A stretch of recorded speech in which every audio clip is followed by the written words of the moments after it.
Hola, bienvenidos a una nueva clase de acondicionamiento natural. Esta es la quinta clase. Seguiremos viendo el tema de transmisión térmica en la envolvente. Estará dividida en dos partes la clase y en esta vamos a seguir analizando el comportamiento de la envolvente frente al paso del calor. Seguiremos analizando las causas y las implicancias de un inadecuado intercambio térmico y veremos las maneras de corregir y mejorar el mencionado comportamiento. Los objetivos de la clase son, por un lado, conocer el riesgo de condensación superficial, al cual están expuestos los elementos de la envolvente, que presentan un inadecuado comportamiento térmico y que trae como consecuencias patologías en la construcción. Vamos a ver la metodología para verificar la existencia o no de dicho riesgo y las recomendaciones de diseños para prevenir este efecto. Por otro lado, vamos a ver una metodología para poder determinar el flujo de calor que se produce a través de la envolvente, ya sea ganancia o pérdida total de calor a través de un muro, de un techo. También vamos a ver y reconocer de qué manera influye la radiación solar en el comportamiento térmico de la envolvente y finalmente tratemos de entender y definir de qué manera se puede modificar la carga térmica total a partir de decisiones de diseño, de correctas decisiones de diseño. Veamos primero el tema del riesgo de condensación. Habitualmente estamos acostumbrados a ver este fenómeno en la vida diaria. Una jarra de agua fría o un vaso, en este caso de cerveza helada, va a provocar la condensación en su superficie exterior, o sea, microgotas de agua que van a recubrir la superficie externa. También lo vemos en las superficies internas de nuestra casa, por ejemplo en un baño, cuando se empaña el espejo, o cuando, por ejemplo, nos hemos bañado con agua muy caliente, en donde el vapor de agua, sobre todo en invierno, ha tocado la superficie del espejo, de los revestimientos, de los cristales, en los vidrios de la ventana, y estas se han empañado, o sea, se han producido microgotas del vapor de agua que está en el aire y se condensa en esta superficie. Este fenómeno también se da en las superficies opacas de la envolvente, muros o techos, y provocan a largo plazo la generación de una zona húmeda que es óptima para que las esporas de los hongos que se encuentran en el aire se vayan reproduciendo y generen la aparición de hongos y manchas en la superficie que van a provocar patologías y van a provocar deterioros en la envolvente y sobre todo van a atentar contra las condiciones de habitabilidad y salubridad de las personas. Entonces, veamos cómo qué es y cómo se produce la condensación para después poder entender cómo hacer para verificarla y para evitarla, sobre todo, que es nuestro principal objetivo. Recordemos que el aire es una mezcla homogénea de distintos gases donde tiene nitrógeno, oxígeno, distintos gases de vapor de agua, pero el vapor de agua es el principal componente que va a provocar, es el componente que provoca este fenómeno. Recordemos también que la humedad relativa es el cociente entre la humedad absoluta sobre la humedad de saturación, que está expresado en porcentaje. La humedad absoluta es la cantidad de vapor de agua que se encuentra en un metro cúbico de aire a una determinada temperatura. Y la humedad de saturación es la máxima cantidad de vapor de agua que puede contener esa masa de aire a esa misma temperatura.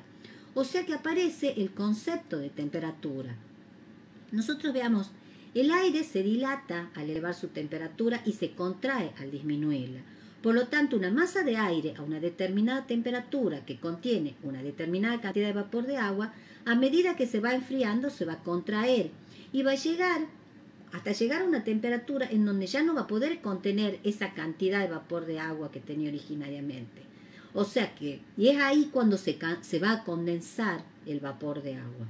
O sea que al llegar al punto de rocío, al ir bajando la temperatura del aire y llegar al punto de rocío, que es la temperatura en que la masa de aire llega al 100% de humedad, ya no va a poder contener el vapor de agua, entonces ese vapor de agua va a pasar del estado gaseoso al estado líquido, o sea, se va a producir la condensación.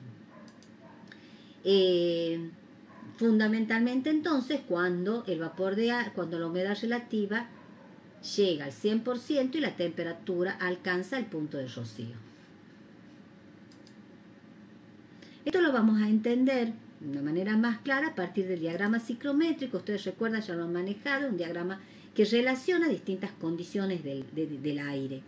En este caso vamos a analizar, están representadas las condiciones de temperatura del aire en el eje horizontal y en estas líneas curvas las de humedad relativa. Entonces, por ejemplo, tenemos la condición de una masa de aire con una temperatura de bulbo seco de 18 grados centígrados y una humedad relativa del 55%. Interceptamos temperatura y humedad y tenemos el punto en donde se encuentran las condiciones de aire. Si a ese punto nosotros lo llevamos hacia la curva de máxima humedad y lo bajamos y vamos a encontrar el punto de rocío, o sea, la temperatura a partir del cual esa masa de aire no va a poder contener el vapor de agua. O sea, si esta masa de aire que se encuentra a 18 grados centígrados con un 55% de humedad empieza a bajar su temperatura, una vez que llega a los 9 grados o menos, el vapor de agua ya no va a poder estar contenido y va a pasar del estado gaseoso al estado líquido, o sea, se va a condensar. Este fenómeno que se da en invierno, justamente porque el aire interior está a mayor temperatura que el exterior, podrá ser condensación superficial o condensación intersticial. La condensación superficial se va a dar cuando el aire interior entra en contacto con una superficie cuya temperatura es menor a la temperatura de rocío del aire, ¿sí? Entonces la condensación se produce en las superficies internas del elemento. Y la condensación intersticial se da en el interior del elemento constructivo y es cuando el vapor, que se va a difundir a través de un cerramiento, entra en contacto con una capa del material cuya temperatura es inferior a la temperatura de rocío. Entonces ahí esa condensación se va a producir en el interior. Ambas condensaciones producen deterioro de los elementos de cerramiento, ¿sí? La condensación superficial se va a producir entonces en aquellos sectores o zonas del envolvente que ofrecen menos resistencia al paso del calor, o sea que son sectores en donde las superficies están más frías. Estos se denominan puentes térmicos, sectores donde están a distinta temperatura. Por ejemplo, en este caso, los rincones y las aristas interiores de un local, ¿sí? O en estos sectores que son partes del elemento constructivo que está compuesto por materiales que tienen una conductividad más alta que el resto, o sea que ofrecen menos resistencia al paso del calor. Por ejemplo, en este caso, la estructura de hormigón tendrá mayor paso de calor, dejará pasar mayor cantidad de calor que en el caso del ladrillo hueco. Entonces se podrá producir condensación en estos sectores que va a estar más frío. O en este sector, en el techo, en el sector de las bovedillas de hormigón, que lo vemos claramente acá en una imagen de este techo en donde por donde van las viguetas, bovedillas, dicho las viguetas, estos sectores la temperatura va a ser más baja, van a ser más frías, seguramente están por debajo de la temperatura de rocío del aire, entonces ha condensado y ha producido estas manchas de hongos, humedades y moho. Lo mismo lo vemos en este muro, en donde en las juntas, entre los mampuestos, que tiene evidentemente un comportamiento térmico que deja pasar más el calor, por lo tanto para hacer superficies más frías se ha condensado el vapor de agua. Bueno, existen una serie de factores entonces que van a condicionar la posibilidad de que se produzcan condensaciones superficiales interiores en un cerramiento. Estos factores van a ser el comportamiento térmico del cerramiento, la temperatura del aire interior, la humedad relativa del aire interior, la temperatura del aire exterior. Nosotros vamos a desarrollar un ejemplo y en base al ejemplo vamos a ir viendo cómo se calcula y se verifica el riesgo de condensación superficial en un elemento del envolvente.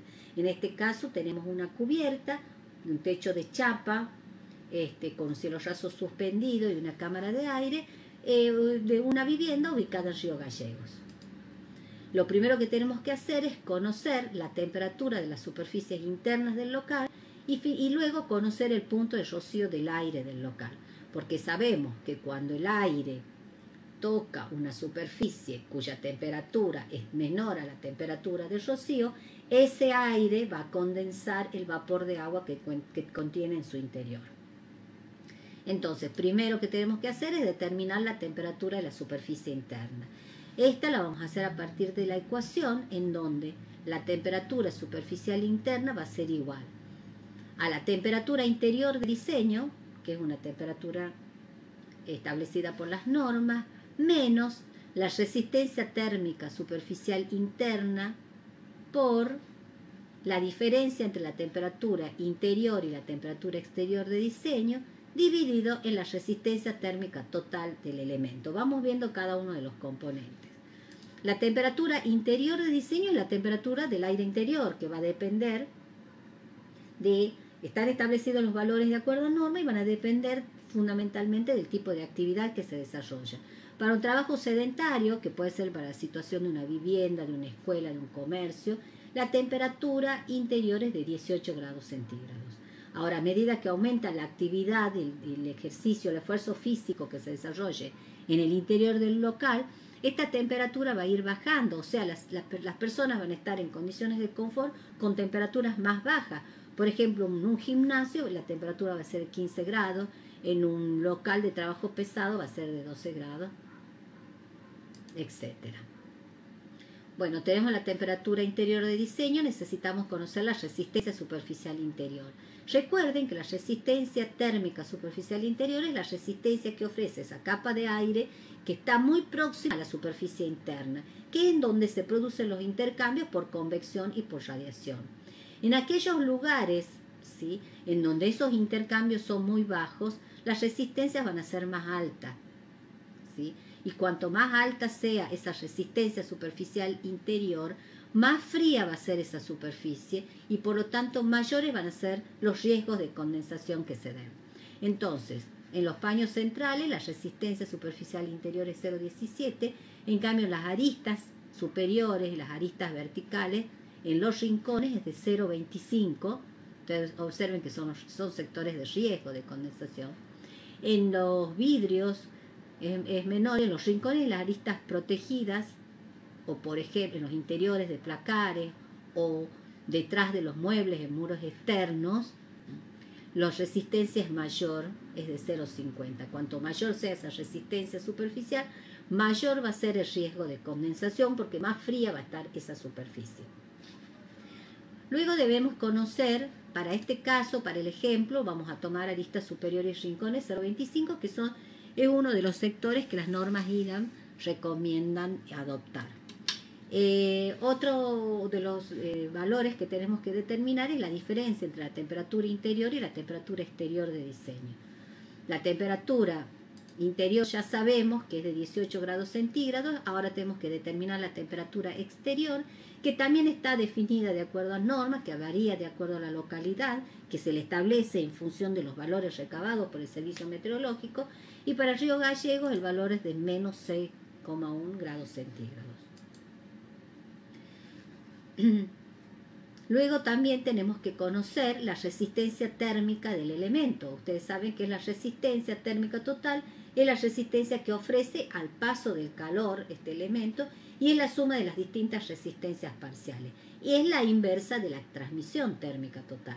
Y que esa resistencia va a variar de acuerdo a cómo esté compuesto el elemento, los distintos materiales, qué componentes, si tiene materiales aislantes o no, y va a ser variable.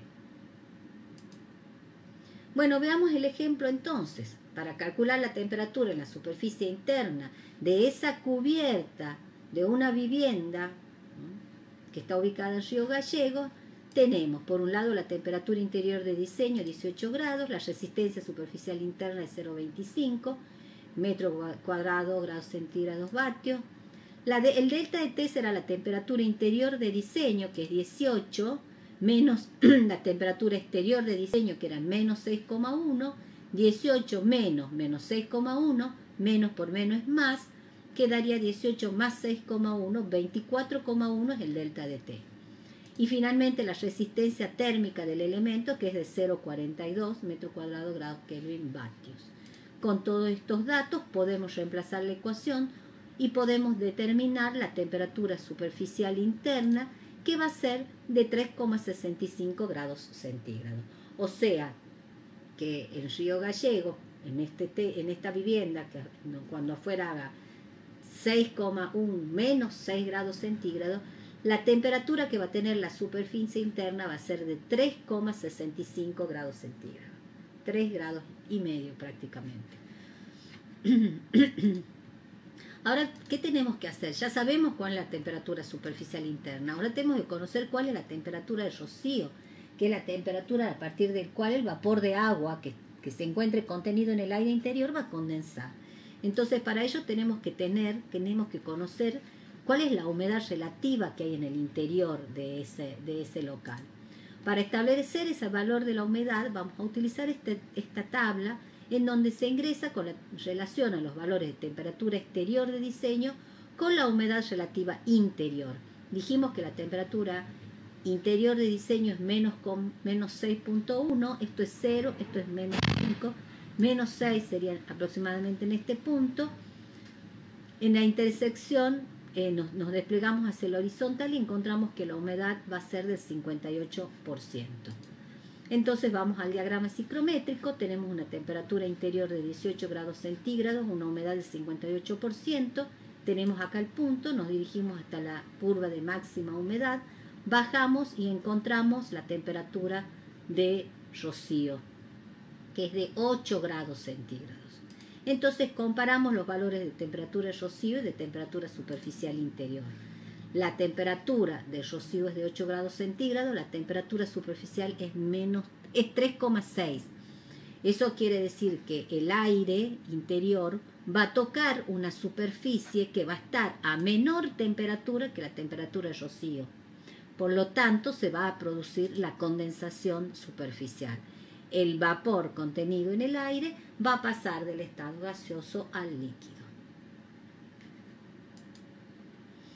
Bueno, ¿qué podemos hacer cuando tengamos esta situación? Con la situación de que exista un riesgo de condensación. Si nosotros observamos la ecuación, no podemos modificar los valores de temperatura ni de resistencia. El único valor que podemos, resistencia superficial interior o delta de T, sino el único valor que podemos modificar es el de la resistencia total del elemento, que sabemos que varía de acuerdo a los materiales que componen esa solución constructiva. Por lo tanto, por ejemplo, en el caso del ejemplo que es un techo de chapa con una cámara de aire, lo más conveniente va a ser colocar una aislación térmica y aumentar la resistencia térmica del material. Cuanto más resistente sea el paso del calor, menos riesgo tenemos que las superficies internas sean frías. E inclusive, entonces utilizaremos muros dobles, poliestireno expandido, etc. Inclusive es conveniente, si tenemos puntos, ¿sí?, donde hay estructuras y donde se generan estos puentes térmicos, aislarlos, colocar aislantes térmicos para evitar esos puentes térmicos que generan esos sectores con humedades.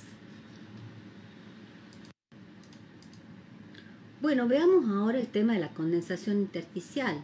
Dijimos que a través del elemento del envolvente existe un proceso de difusión de vapor desde el ambiente con más presión de vapor, generalmente que es el interior, hacia el ambiente con menor presión de vapor, que va a ser el exterior. En este fenómeno de transporte de vapor a través del cerramiento, si en algún punto del interior del cerramiento la temperatura es inferior a la temperatura de rocío del vapor, se va a producir la condensación del vapor de agua. Si vemos en este ejemplo, nosotros tenemos en el interior 18 grados y en el exterior menos 6 grados. Esta línea azul va a estar indicando cómo va a ir variando la temperatura en el interior del elemento. También podemos indicar cómo va a ir variando el valor de la temperatura del rocío de vapor en las distintas capas. Si la temperatura de la capa cae por debajo de la temperatura del rocío, quiere decir que va a haber condensación en ese sector.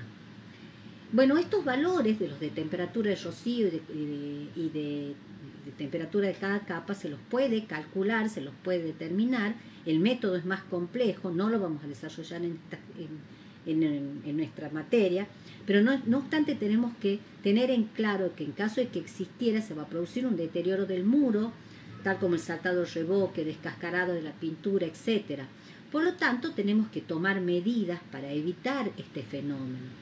La medida fundamentalmente va a ser evitar que pase el vapor de agua hacia el interior del elemento, o sea, evitar esa difusión del vapor de agua. Y para ello vamos a colocar una barrera de vapor, que es un elemento constructivo que impide el paso del vapor de agua, es un elemento impermeable que no permite el paso del agua. Esa barrera de vapor se la ubica del lado interior, o sea, del lado caliente, ¿sí?, del sector constructivo, del elemento de la envolvente. Entonces nosotros aquí vemos cómo fue colocada la parte interior. En este caso, por ejemplo, que tenemos una cámara de aire ventilada, este aire está a la misma temperatura del aire exterior, por lo tanto habrá que colocar la barrera de vapor antes, ¿sí?, del cielo raso. En el caso del ejemplo de este techo de chapa, tenemos la chapa, el cielo raso suspendido y un aislante térmico. La barrera de vapor tiene que estar colocada antes del aislante térmico, o sea, no permitir el paso directamente del vapor de agua hacia el interior del elemento constructivo. Lo mismo en este muro doble, estará colocada antes de la aislación térmica, si este es el espacio interior y este el exterior. Acá vemos ejemplos de distintos materiales que actúan como barrera de vapor. En este caso una barrera de polietileno, de polipropileno, en este caso lana de vidrio con foil de aluminio o con papel craft. El foil es mucho más eficiente que el papel craft. Y acá vemos un detalle constructivo. Tenemos el muro, tenemos la aislación térmica, tenemos la barrera de vapor y luego la chapa. Bueno, como verán, es necesario cada vez que definamos la solución constructiva de muros y de techo en nuestros proyectos, verificarlo ante el riesgo de condensación. De esta manera vamos a estar asegurándonos el adecuado comportamiento de ese elemento constructivo y la inexistencia de riesgo de una patología que, como dije anteriormente, no solo va a afectar las terminaciones superficiales de nuestros interiores, sino también va a atentar contra la salubridad de sus ocupantes.